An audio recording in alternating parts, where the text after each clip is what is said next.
Kam ardhë me dek daja me ju, nipash.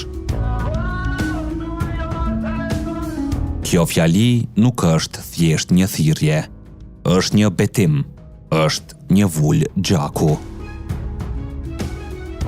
Është fjala që edhe sot e kësaj dite jehon në Prekaz, në Drenic, në çdo cep të Kosovës ku fjala bes ka ende pesh.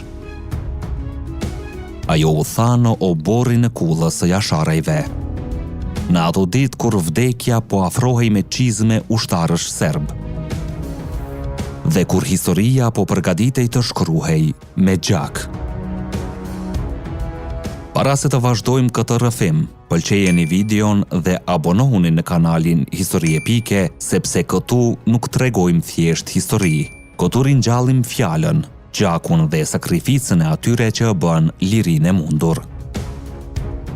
Në fillim të marsit të vitit 1998, Prekazi nuk ishte më thjesht një fshat, ishte një kështjell, një simbol, një vije kuqe që ndante nderin në kadorëzimi. Dhe në atë kështjell, për krah Adem e Hamës Jasharit, qëndronte edhe një burr tjetër, më pak i përmendur, por aq i madh në shpirt, Osman Geci.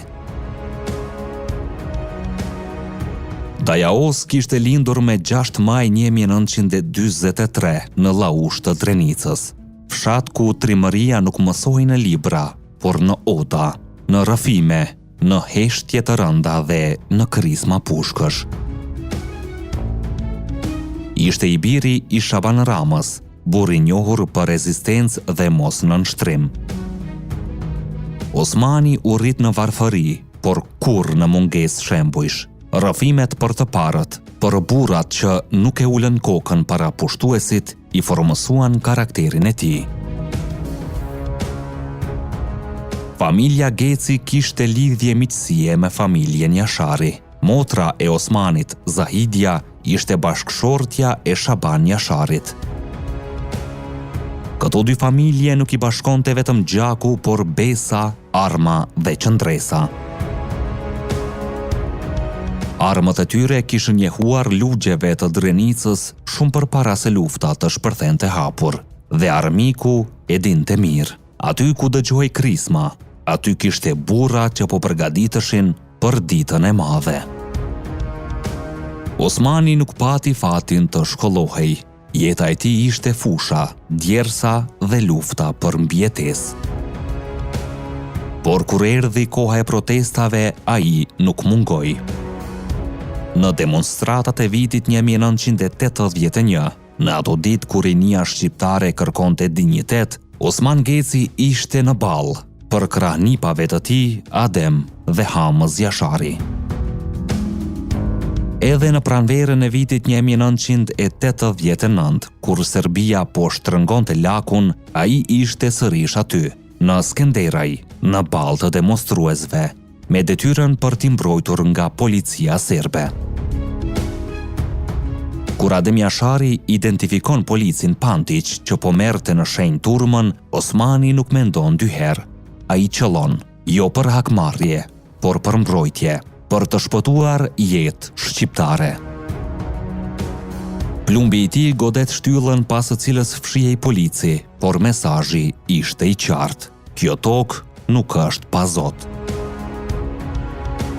Me 31 janar 1991, kur policia dhe ushtria serbe rrethojnë kullën e jasharëve, Osmani dëgjon krismat dhe nxjerr mauzerin e tij. Një armë e blerë me sakrificë, duke shitur një rrip toke.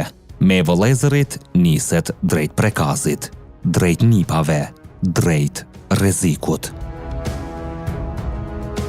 Ai ishte luftëtar i orëve të para, i përgatitur me kohë, i bindur se rezistenca nuk do të ishte simbolike, por reale. Kur policia serbe afrohet tek shtëpia e tij për kontroll armësh, Osmani nuk dorëzohet. Bashkë me Jetullahun, Rustemin, Sejdiun, Gjevahirin, Hetemin dhe Limanin, vendos të rezistoj. Në ndihmë vijnë Adem Jashari, Ilaz Kodra, Sahit Jashari dhe Sulejman Selimi. Në kull mbizotronte heshtja para stuhis. Ademi propozon të mos shtjejnë derisa policët të hyjnë në opor.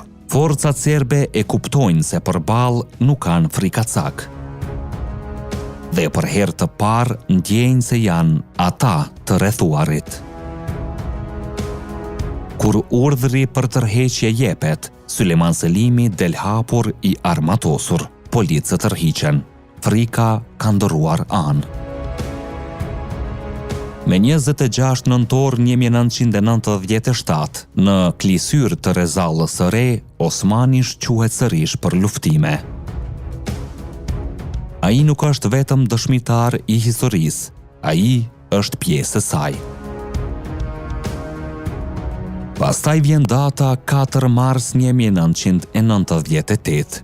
Osmani ndodhet në Tic, te Sabit Geci, aty takon Adem Jasharin. Ademi tregon se forcat të mëdha serbe janë futur në fabrikën e municionit, madje edhe artilleri e rënd, topa 120 mm. Osmani e pyet, me zë të ullët, por me peshë të rënd. Si e ke ndërmend të veprosh nipash? Ademi nuk heziton. Do të futem në kull tek familja Daj. Unë I gjallë e serbët me hy në familje, kjo nuk do të lejohet. Heshtje. Pastaj, fjala e Dajës. Aty më ke edhe mua nipash.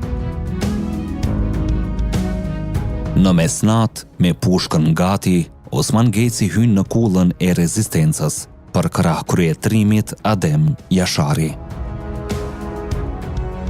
Në mëngjesin e 5 marsit 1998 fillon sulmi, barbar, I pamëshirshëm.